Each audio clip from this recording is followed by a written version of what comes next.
Hola, mi nombre es Ana Karen Villanueva y junto con el equipo 2 les vamos a presentar acerca de lo recabado en las visitas de obra. Aquí estamos los 5 integrantes del equipo junto con el maestro de obra en la obra de cimentaciones. La primera construcción que visitamos fue en Parques Vallarta en Zapopan y fue una casa de 2 niveles con roof garden. En cuanto al tipo de suelo, de acuerdo con su granulometría, se concluyó que principalmente es arena amarilla y jal. Para determinar la resistencia del suelo fue necesario un estudio de mecánica de suelos y posteriormente se contrató a un ingeniero calculista con el propósito de que determinara la profundidad de la excavación necesaria para realizar las zapatas. Las excavaciones fueron tanto manuales y mecánicas y sus profundidades variaron. La del perímetro era de 1.2 metros, mientras que la de las zapatas aisladas era de 1.5 metros. Y lo que se hizo con esta tierra extraída fue únicamente moverla a un lado de la construcción, ya que no hubo necesidad de acarreo de tierras, puesto que posteriormente iban a ser utilizadas para la cimentación. Y bueno, en cuanto a la excavación, el porcentaje de abundamiento una vez que se extrajo el terreno fue entre el 20 y el 30%. En la segunda imagen podemos apreciar los trazos planimétricos. El primero es el plano de cimentación en el cual se mostraba la distribución de las zapatas, así como las especificaciones necesarias, las distancias que debía de existir entre una varilla y otra, etcétera. Mientras que el segundo es el plano arquitectónico de la vivienda, en el cual se mostraba cómo iba a estar distribuida la casa, así como dónde iban a ser colocados los muros y las columnas de carga. Y finalmente, para el trazado altimétrico, se realizó un banco de nivel a 1 metro de altura y fue con manguera de nivel. Los tipos de cimentaciones en esta construcción son dos, por sustitución y por zapata aislada. La primera de estas es en el perímetro del terreno y por lo que se sustituye es por suelo cemento y por mampostería con bloques de concreto, las cuales están acomodadas a tizón. Y la zapata aislada es con el objetivo de darle refuerzo a la casa y para evitar posibles tragedias en caso de que se presente algún terremoto. Y se colocan estas columnas en el centro del terreno y en las esquinas de este mismo. Las excavaciones que se hicieron en esta obra se hicieron de manera manual, pues fueron relativamente pequeñas, de 1.20 metros de profundidad en el perímetro y 1.5 metros para las zapatas. Estas profundidades se conocieron gracias al estudio de la mecánica de suelo que se realizó antes de comenzar con la obra. Como arreglos especiales, solo se necesitó en las zapatas aisladas una plantilla de suelo cemento como base para después colocar las zapatas. En el perímetro del terreno no fue necesario ningún arreglo especial gracias a la calidad del terreno. Los materiales que se ocuparon para la cimentación fueron concreto de 200 F''C, bloque de concreto, suelo cemento, varillas del número 3, 4 y 5 para la parrilla y la columna, triplay y aceite quemado y el pisón de mano. La metodología que se siguió para el perímetro fue la excavación manual de 1.2 metros de profundidad, se compactó el terreno y se dio una plantilla de 80 centímetros de suelo cemento para finalmente colocar 40 centímetros de cimentación por mampostería con bloque acomodado a tizón. En la zapata aislada, primero se realizó una excavación de 1.5 metros de profundidad, se compactó el terreno y se colocó una plantilla de cimentación por suelo cemento de 10 centímetros de grosor, para finalmente colocar la parrilla y luego la columna. En el tema de impermeabilización nos comentaron que aún no la han hecho, pero se planea lo siguiente. En la cimentación del perímetro del terreno, donde se realizó por sustitución, se planea colocar la dala de 20 centímetros y encima de esta una capa de impermeabilizante para finalmente colocar el muro. Continuando con nuestra siguiente visita de obra, esta vez enfocado un poco más en lo que fue albañilería y estructuras, llegamos al siguiente análisis. Nos gustaría destacar antes de iniciar que para estudiar de mejor manera el tipo de suelo con el que trabajaron en esta obra, tomamos una pequeña muestra de la misma dentro de una botella y decidimos hacer un experimento casero, en el cual obtuvimos los siguientes resultados: arena un 62.76% y arcilla un 22.82%. Como se puede observar gracias al resultado del experimento, se puede concluir que este tipo de suelo era arenoso, puesto que la proporción con respecto al material total prevalece sobre la arcilla. Los materiales identificados en esta obra fueron materiales de la obra, tubos de PVC para sus diferentes sistemas e instalaciones, armaduras de varilla de distintas numeraciones, llanas, cucharas de mezcla, mezcladora, puntuales, ceguetas, asimismo como el personal el cual estuvo a cargo de esta obra, que fue un maestro albañil, un oficial y un chalán. Y bueno, continuando con lo que fue el proceso de albañilería, la metodología de preparación para firmes fue un poco peculiar, ya que el material con el cual fue realizado el concreto por parte fue reutilizado en combinación de cemento compactado con un pisón de mano. Para esto se utilizó lo que fue un concreto armado soldando una parrilla de varilla del número 3 y número 4 con un espesor aproximado de algunos 5 centímetros. Para esto cabe recalcar que no se utilizó ningún tipo de cimbrado.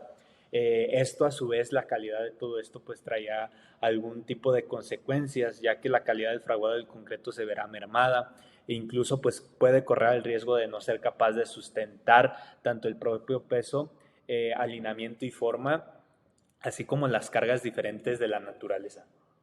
Y bueno, a respecto de lo que fueron las estructuras, llegamos al siguiente análisis, en el cual pudimos observar, y de igual manera como nos lo comentaba el arquitecto, los muros del perímetro y del medio son muros cargadores, los cuales estos van a soportar el peso de toda la estructura y de la carga viva que próximamente tendrá el hogar.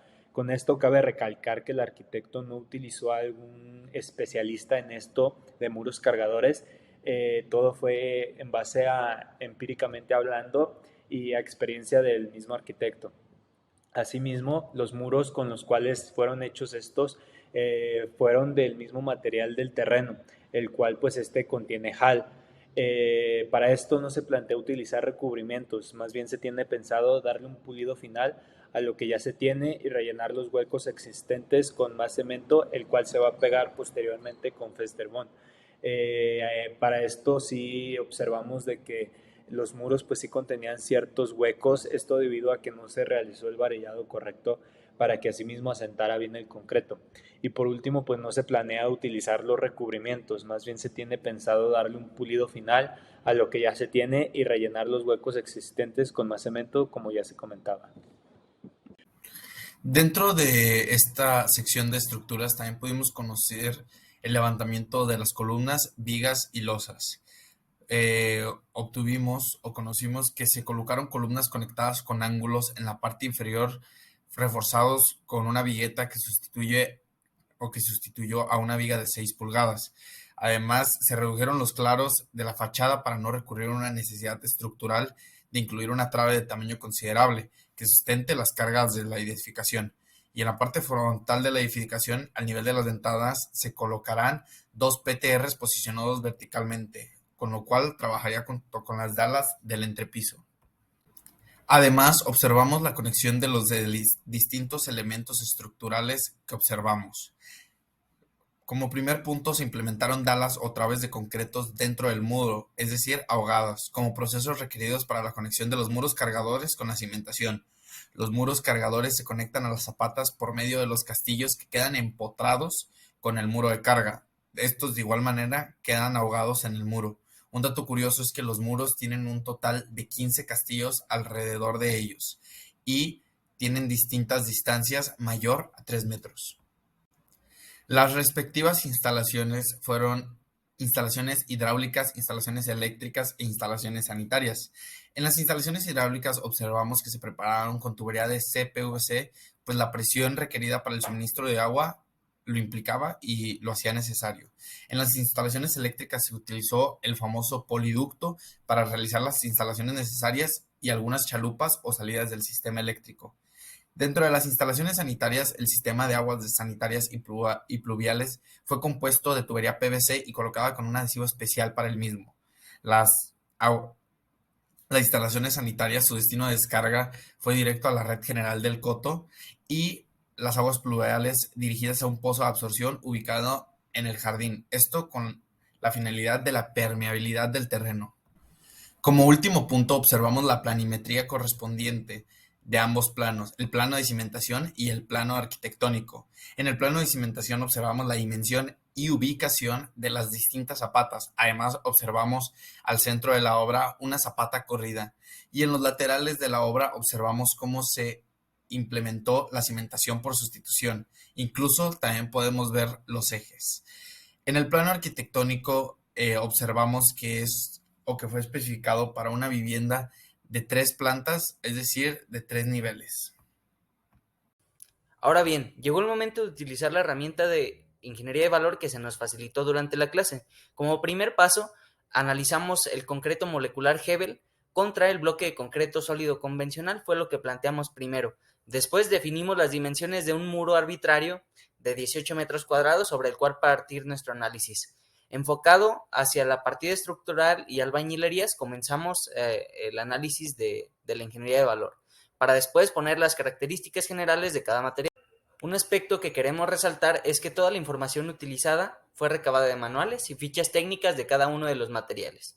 Posteriormente realizamos la comparación de distintos criterios de las 3 alternativas: costo de implementación, peso específico del material, resistencia a la compresión y consumo energético, pues creíamos que estos eran los de crucial importancia. Después realizamos una tabla de costos y justificación de escalas de importancia, dándole diferentes ponderaciones a cada criterio y enfocado hacia la partida estructural. El puntaje acumulado de los diferentes criterios que evaluamos, pues nos arrojó que el bloque Hebel era el de mayor puntaje, con 7.3. Después le seguía el bloque de concreto sólido y por último el ladrillo convencional. Bueno, pues posteriormente a eso debemos sacar el índice de valor de cada uno de los materiales. Esto se calcula del costo de inversión inicial entre el puntaje acumulado, lo que nos da un sorprendente resultado de que el bloque convencional era el que más nos daba una mejor relación de costo con el beneficio que obtendríamos. Realizamos un análisis FODA, esto para ver cuáles serían las ventajas, desventajas, las amenazas o debilidades a las que se enfrentaría el bloque Hebel en el mercado actual. Bueno, pues como fortalezas tenemos un ejemplo del ahorro energético. Oportunidades, pues es la impresionante agilidad con la que se podría trabajar este tipo de material. Debilidad es el costo de implementación y la técnica de albañilería, debido a que no es un elemento que sea muy conocido en el mercado, pues costaría un poquito. Y las amenazas, pues la competencia en el mercado que hay es bastante grande, y como ya vimos en la herramienta de ingeniería de valor, el bloque de concreto convencional pues sigue siendo una mejor alternativa para los constructores. Es de suma importancia recalcar que al momento en el cual estamos a cargo de una obra, debemos tener la responsabilidad y el compromiso de realmente cumplir con cada uno de los procesos de calidad estructural que esta misma involucra. Desde el momento en que preparamos el terreno, llevar a cabo una correcta mecánica de suelos, llevado a cabo por gente especializada, hasta que el último acabado de construcción se lleve a cabo.